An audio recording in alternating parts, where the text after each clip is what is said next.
Começando mais um teste do sistema ADAS aqui no canal. Escutem o barulho do diesel, porque o carro da vez é a Nissan Frontier Pro 4X, a versão mais completa dessa picape, que a gente vai mostrar tudo na avaliação completa. Mas o foco de hoje é testar, por exemplo, o sistema de permanência em faixa, também alerta de ponto cego, farol automático, frenagem automática de emergência e vários outros itens que compõem o sistema ADAS, para a gente conferir então se a Frontier consegue ou não, digamos que, dirigir sozinha. Antes da gente pegar a estrada com essa picape, a gente precisa mostrar algumas configurações dos sistemas de condução. Aqui do lado esquerdo você tem esse botão para você ativar ou desativar o Nissan Safety Shield. Agora o carro está desligado, então ele não está aparecendo ali no painel, mas ele aparece um símbolo aqui em cima quando está ativado. Então, por exemplo, a permanência de faixa só vai funcionar quando isso está ativado. Tem aqui no painel uma tela dedicada a esses recursos e quando você clica OK, você entra nas configurações. Ativa ou desativa o alerta e a intervenção de faixa, né, que seria a correção. Tem também o alerta de ponto cego com a intervenção, eu vou explicar isso para vocês, e também a frenagem de emergência que você liga ou desliga. Quando a gente vem aqui nas configurações e entramos em assistência ao condutor, você encontra também a opção de auxílio de estacionamento, que seria na verdade ali das câmeras 360 graus, né? Tem o alerta de tráfego cruzado traseiro, que você pode ativar ou desativar, e o sensor de fadiga, com essa mesma função de ativar ou desativar. Vistas essas configurações, vamos lá testar na prática para ver se ela funciona bem e quem sabe até dirige sozinha. Adivinhem só por qual sistema a gente vai começar. Não é o de permanência em faixa dessa vez. Vou fazer um pouco diferente e vou falar primeiro da frenagem automática de emergência. Ela funciona a partir de 5 km por hora. Eu lembro vocês que ela não detecta pedestres e ciclistas. E o manual diz pra gente que pode não detectar também veículos estreitos, como motos, por exemplo, né? Então, se tiver uma moto na sua frente ou um outro carro, pode ser que ele detecte o carro ao invés da moto. E acima de 80 km por hora, ele não responde a carros que estejam parados. Abaixo disso, ele vai frear para tentar mitigar a colisão ou evitá-la por completo. E se por acaso ele chegar a parar o carro completamente, assim ele vai manter por 2 segundos e depois vai liberar os freios. Então é outra coisa que você precisa ficar atento, porque ele vai voltar a andar. Explicando brevemente o que a gente já sabe da frenagem automática, que é o funcionamento dela em si. Lógico, vai ter um alerta se ele detectar uma possível colisão. Se você não fizer nada, ele vai atuar nos freios para tentar evitar essa colisão ou também mitigar a colisão. E nem sempre ele consegue evitar completamente, mas ele consegue reduzir os danos. Então de 130 você bate a 80, 90, que seja 110. Quanto menor a velocidade, melhor, né? Também acontece às vezes dele auxiliar a frenagem. Então vamos supor que tem uma situação aqui de risco e eu pisei no freio, mas ele entendeu que não é suficiente ou que não é o adequado. Ele vai então aplicar uma frenagem ainda mais forte para então, de novo, tentar evitar ou então mitigar a colisão. Vamos usar um T-Cross aqui na frente para a gente fazer esse teste do alerta. A frenagem eu não sei se a gente vai conseguir mostrar, porque envolve uma questão de mais risco, né? Mas pelo menos o alerta provavelmente a gente consegue. Não vou acelerar muito aqui, ó, mas ó, tô me aproximando aqui do T-Cross na frente, ó. Vocês perceberam, né? Ele deu um alerta ali um pouco simples. Ele piscou um ícone pequeno ali no painel de instrumentos, deu também o alerta sonoro. Porém, já aconteceu comigo dele dar um alerta muito mais forte. Então, aparentemente, ele muda o nível do alerta de acordo com o nível de risco. Então, vamos nos aproximar mais forte agora, ó. E ele deu o mesmo alerta, na verdade. Hoje mesmo, no mesmo dia desse vídeo, ele deu um alerta para mim na parte inteira ali de cima do painel de instrumentos. Toda aquela barra ali horizontal ficou vermelha com o símbolo de um carrinho no meio. Tem um alerta sonoro, mas ele não tem um som único, então esse alerta pode ser de várias coisas. E o símbolo que aparece no painel não é grande, então não fica muito visível. E se você está assistindo esse vídeo até aqui, peço por favor que você deixe o seu like aqui embaixo e hype o vídeo. Então arrasta os comentários ali para o lado esquerdo ou direito, que vai aparecer a opção gratuita de hypar.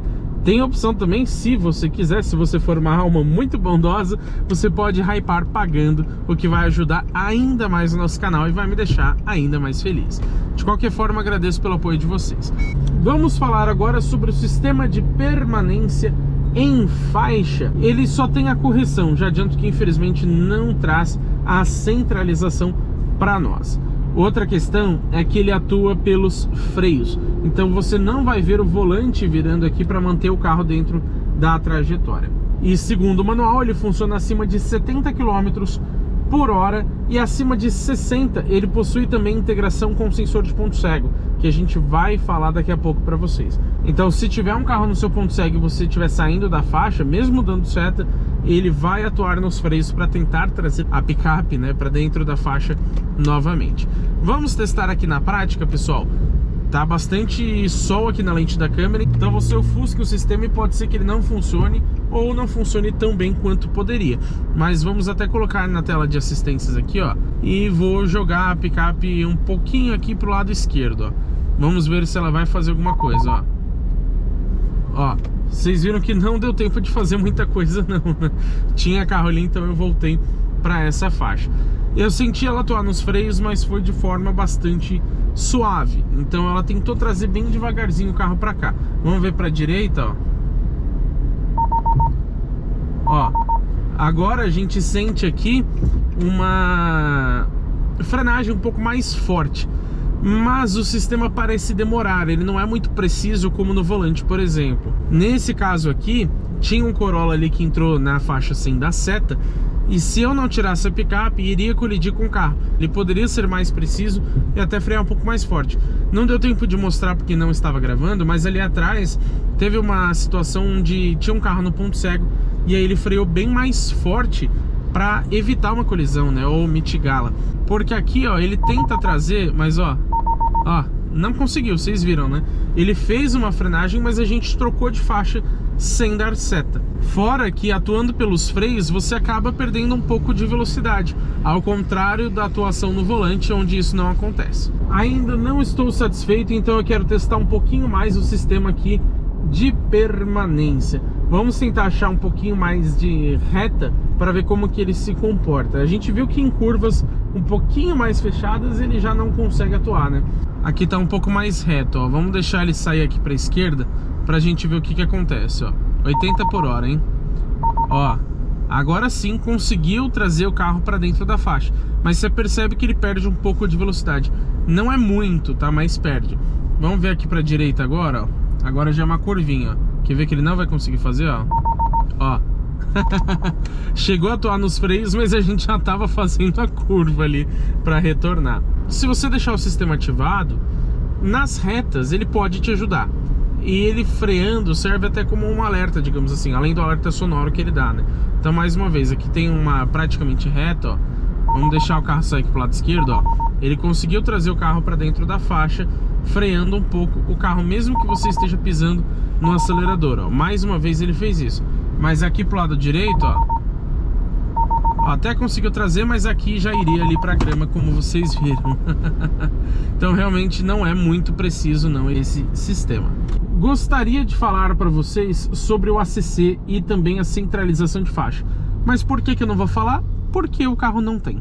O que eu acho um ponto bastante negativo para uma picape que custa 318 mil reais. Se você colocar a pintura perolizada cinza Shark, como essa que estamos testando, olha aí, ó, Shark, hein? Tem concorrente com esse nome aí no mercado. Ela vai para 320 mil reais, passa na verdade de 320. Não é a mais cara da categoria, mas é um preço bastante elevado. Então, por esse preço, deveria sim ter ACC e outros recursos que eu falo para vocês melhor na conclusão. Vou contar uma novidade para vocês, hein? Tá trânsito aqui na Avenida dos Bandeirantes, olha que surpresa. E eu vou aproveitar então esse trânsito para a gente falar sobre os sensores de ponto cego. Eles funcionam a partir de 32 km por hora, o que eu sinceramente não acho legal, porque é uma velocidade bastante alta. Alguns carros funcionam a partir de 7, então é uma diferença muito grande, né? O funcionamento dele vocês já conhecem, mas resumindo aqui, nesse caso você tem dois alertas ali no retrovisor, né, no espelho, que acende em laranja quando existe um carro no seu ponto cego do lado correspondente. Se você der seta enquanto tem um carro no seu ponto cego, lógico, para o lado onde ele está detectando, né, ele vai também dar um alerta sonoro para você. E eu não encontrei a opção de desligar esse alerta. Ou você desliga o sensor de ponto cego por completo, ou você liga por completo também. E isso no trânsito de São Paulo principalmente pode acabar te irritando, porque praticamente a todo momento ele vai ficar apitando com essa quantidade imensa de motoqueiros que a gente tem aqui. O legal é que o brilho desse alerta dos retrovisores ele é regulado automaticamente, então à noite ele não fica extremamente forte, não te ofusca, isso é bastante legal. Agora, ele não detecta pedestres, ciclistas e animais. Por outro lado, algo que eu gosto é que ele também alerta pelo painel de instrumentos quando você está dando a seta. Se ele detectar normalmente um carro no seu ponto cego, ele avisa só ali pelo retrovisor. Então aqui, por exemplo, ó, deixa ele detectar o carro, ó. Dei seta, vocês ouviram o alerta sonoro e não sei se vocês conseguiram ver de onde vocês estão posicionados, mas o alerta ali também no painel. E trânsito que não acaba mais. Vou aproveitar então para falar também do sensor de fadiga desse carro. E a única coisa que o manual especifica pra gente, se o caminhão deixar a gente falar, é que ele funciona a partir de 60 km por hora. Ele não vai te dar um alerta de cansaço abaixo disso.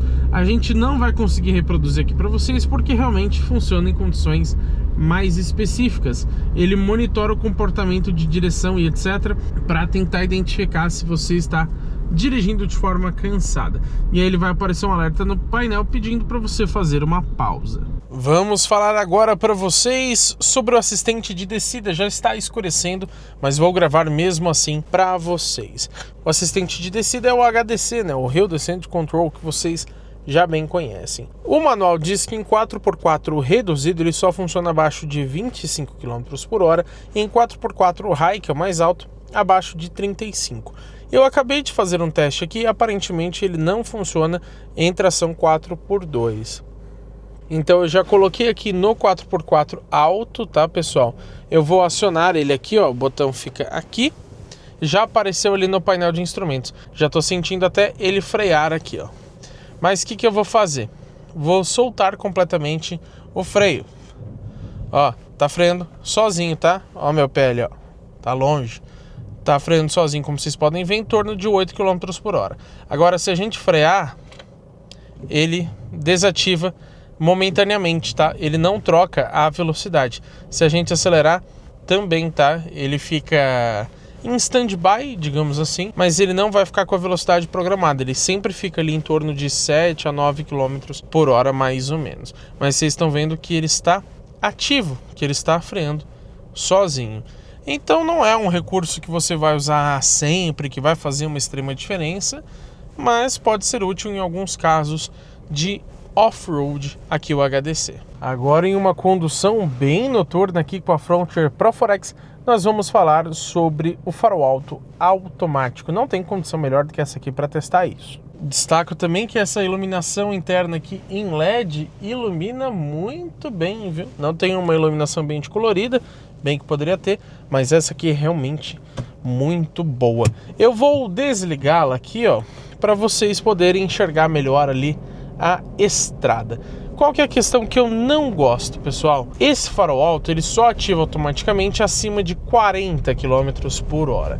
E ele desativa automaticamente abaixo dos 30. Ah lá, 35 ele ativou. Vai entender, né? O manual diz que ele ativa a partir dos 40. E eu estou aqui a 27, 25... Ó, em 23 mais ou menos ele desligou sozinho. Então vai entender, na prática ele funciona de forma um pouquinho diferente. E eu já vou inclusive elogiar o conjunto de iluminação aqui da Frontier, que ele é 100% em LED na dianteira, com uma pequena exceção. Nossa, olha que diferença, hein? Nossa senhora. Só a seta que não é em LED, tá? Então ele é quase full LED. E realmente, olha esse farol alto, você tem 4 projetores ali na frente e ele está iluminando tudo, ó. Parece que nós estamos de dia aqui. Realmente muito bom. Vou diminuir a velocidade, provavelmente ele vai desligar, como vocês viram. Muito dificilmente vai passar um carro aqui nessa estrada de terra durante a noite. Então é difícil da gente mostrar para vocês ele ativando ou desativando automaticamente conforme um carro, mas essa é a função dele, né? Ó, apareceu uma moto, conseguimos mostrar, felizmente. Assim que ele detectou a moto, ele desligou o sistema automaticamente. E eu estou impressionado com realmente a qualidade, o alcance, né, a potência desse farol alto. Realmente muito bom, ele ilumina tudo, ó. É um dos melhores que a gente já viu aqui no canal, no quesito farol alto, tá? O alcance dele. Vamos falar agora do alerta de tráfego cruzado traseiro. Tá vindo um carro ali, eu tô simulando que a gente tá saindo de ré aqui de uma vaga, ó.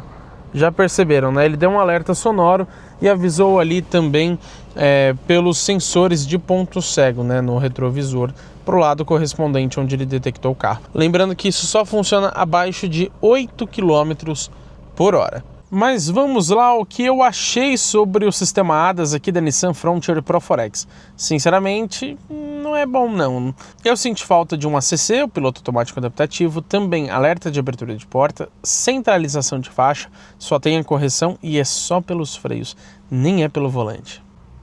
E poderia então, para complementar o sistema, ter um reconhecimento de placas de trânsito que infelizmente também não há. E a gente viu que com poucas exceções o farol automático funciona bem, também o sensor de ponto cego funciona bem, mas o de permanência em faixa e a frenagem automática não são assim muito boas não. Então sinceramente o sistema ADAS é um ponto negativo desse carro, por mais que até tenha uma lista boa de recursos de segurança nesse sentido. Nossa, tá difícil ficar com a voz boa nessa mudança de tempo. Você vai sair do vídeo sem deixar sua opinião aqui nos comentários? Não, né? Não faz isso não. Comenta aqui embaixo o que você achou do ADAS, das assistências à condução aqui da Nissan Frontier Pro 4X. E você pagaria 320 mil reais nesse carro? Deixa aqui sua opinião também. E lógico, se você ainda não fez isso, você já perdeu tempo. Se inscreva no canal e ative as notificações, porque teremos muito conteúdo legal com esse carro e também com todos os outros que passam pelo teste de uma semana aqui no canal GT Autos.